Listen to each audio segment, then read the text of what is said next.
Let's talk about something real today. Something a lot of people don't want to admit. Are you dating to build a future? Or just to forget your past? Are you dating to grow in love with someone? Or just trying not to feel lonely? There's a big difference between dating to marry and dating to fill a void. One leads to a God-centered, soul-growing union. The other leaves you emptier than you started. Let's talk about it. Before we jump into today's video, make sure you hit that like button, subscribe if you haven't already, and drop a comment down below. Your support helps me massively, and together, we're building something that can truly change lives. Let's grow this movement. One like, one comment, and one soul at a time. Now let's get into it. Be honest. Why are you dating? Because you're healed, or because you're hurting? Because you want to give love, or because you desperately need it? Are you building a relationship from peace, or from pain? If your reason is rooted in fear, emptiness, or avoidance, that's not love. That's escape. Don't date because you're bored. Don't date because you're scared to be alone. Date because you're ready to build something holy.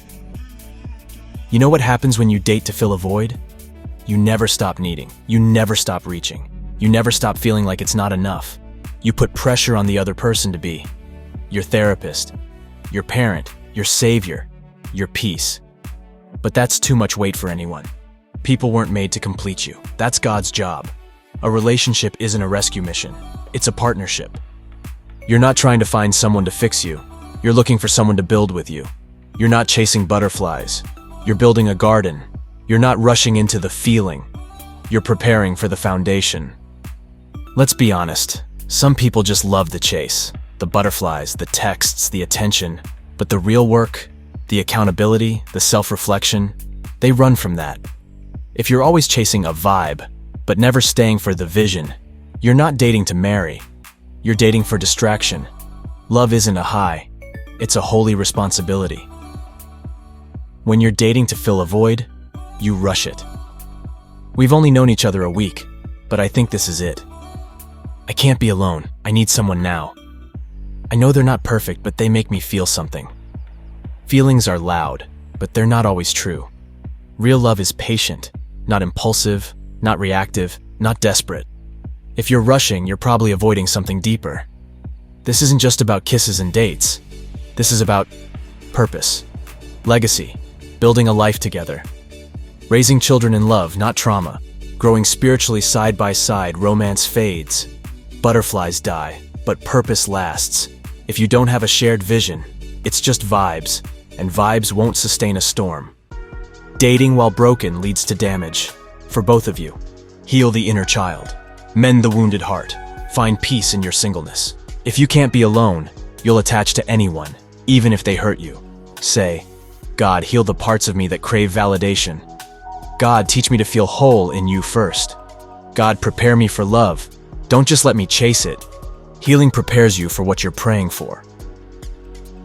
If you're dating to fill a void, you'll drain every person who tries to love you. You'll demand constant reassurance, misinterpret their space as rejection, confuse boundaries for abandonment, take love but struggle to give it. And that's not fair, to them or you. People aren't emotional band-aids. They're not supposed to complete a puzzle you haven't even opened yet. Do your inner work, so you stop wounding the people trying to love you. Marriage isn't about the ring. It's about the readiness. It's showing up when it's hard. It's staying when you're misunderstood. It's leading with truth, not ego. It's praying together when you don't know what else to do. You're not just saying, I love you. You're saying, I choose you, daily. If that kind of love scares you, you're not dating to marry. You're dating to escape. And it's time to grow. Love is beautiful, yes. But love is also sacred. Don't enter a relationship because you're tired of being alone. Enter it because you're ready, spiritually, emotionally, and mentally. The love you want starts with the love you show yourself. Let God fill the void first. So when someone enters your life, they find a heart already at peace. And this time, you'll date with purpose, not pain. Let's have a real conversation. Not about who you like, but about who you want to build with. Not about what makes your heart skip a beat, but what keeps your spirit grounded when life gets hard. You're not just choosing a partner. You're choosing who gets access to your soul, to your peace, to your legacy. to the next chapter of your growth. So before you fall in love with their vibe, make sure you know what kind of love your spirit and emotions actually need. Let's break it down. Preferences are things like tall or short, funny or quiet, stylish or simple. But values? Values are deeper. Do they respect people when no one's watching? Do they pray when things get hard? Do they keep their word when it's inconvenient? Do they seek peace or start chaos? Because preferences might attract you, but values are what keep the relationship alive. You don't need someone who looks good on paper.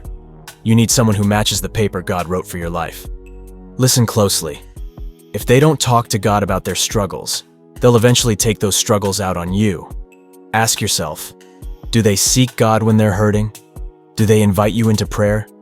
Do they ask what He wants for the relationship, not just what they want? Because real partnership isn't just emotional, it's spiritual. If God isn't the glue, lust and feelings won't hold anything together. You don't need someone who only shows up when you're happy. You need someone who's steady when you're anxious, loving when you're off, patient when you're processing pain. Real love creates space for your emotions, not judgment. That means you can cry without shame. You can admit fear without being belittled. You can be vulnerable without being seen as weak. That kind of love is rare, but it's worth waiting for. This part is big. Do they normalize? Ghosting instead of communication? Jealousy instead of trust? Games instead of consistency? Anger instead of accountability? Because what they think is normal will eventually become your reality. And if it doesn't align with your peace, it will start to fight your peace. Don't just listen to what they say. Watch how they live. Hear this in love. You are not their savior. You are not their therapist. You are not their parent. You're a partner, not a project manager. If they're not willing to grow themselves, your love won't fix it. Want someone who's already on the healing journey, not someone who wants you to carry their brokenness while they stay the same. Because two people can struggle, but only two people committed to growth can build. Chemistry will get you hooked, but consistency is what keeps you safe. Ask, can I count on them when it's inconvenient? Do they communicate when they're off? Are they intentional, or just available when it's easy? If you're constantly confused about where you stand, it's probably not God sent. Love should bring clarity, not chaos. This part matters. When you talk about your purpose, do they listen? When you're on fire for God, do they fan it or fear it? Because love that competes with your calling isn't love. It's sabotage. You want someone who pushes you closer to your destiny, not someone who gets insecure when you grow. Kingdom love supports kingdom purpose. You don't have to force what's from God. It will come with peace. That doesn't mean it'll be perfect, but it will feel aligned. Peace looks like feeling safe when you're silent, not needing to constantly explain your worth, growing together, not tearing each other down. If your spirit is constantly in conflict, that's not the one. The right love won't cost you your peace. Don't fall in love with the idea of someone. Fall in love with the evidence, the fruit. Ask, do their words match their actions? Do they bring more stress than joy? Do they love you in ways that align with how God says love should look? You're not asking for too much. You're just asking the right way. And the right person will rise to it. This is seeing unlimited greatness. And this is your reminder. The right partner won't just look good. They'll feel like home. They'll sound like peace. They'll move like purpose. You don't need someone to complete you. You're already whole in God. But the one who's meant for you, they'll complement your mission. They'll speak life when you forget who you are. They'll reflect the kind of love that doesn't just feel good, but grows good fruit. So hold the standard. Stay rooted. Be clear on what you need. And when you meet them, you'll know. Not because they checked a box, but because your soul finally stopped striving to be understood.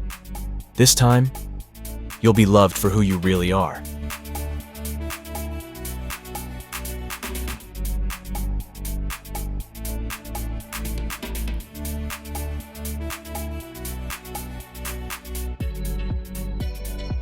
If you'd like to support the channel and help us keep pushing forward, there are links in the description where you can donate. Every contribution helps us reach more people, do more good, and keep this mission alive. There's also a store down below where you can grab something for yourself, or even better, a gift for someone you care about. It's a simple way to spread love and let someone know they matter. We're all just trying to grow, to become better, to rise above the noise and step into who we're really meant to be. And I truly believe change is possible, the kind of change that creates a ripple effect and helps others see the beauty still left in this world. This channel is about real growth, real transformation, and I'm here to give you a front row seat to what that looks like. Raw, honest, and grounded in purpose. God is within all of us, and my goal is simple: to reflect that light as clearly and powerfully as I can for you and for the world around us.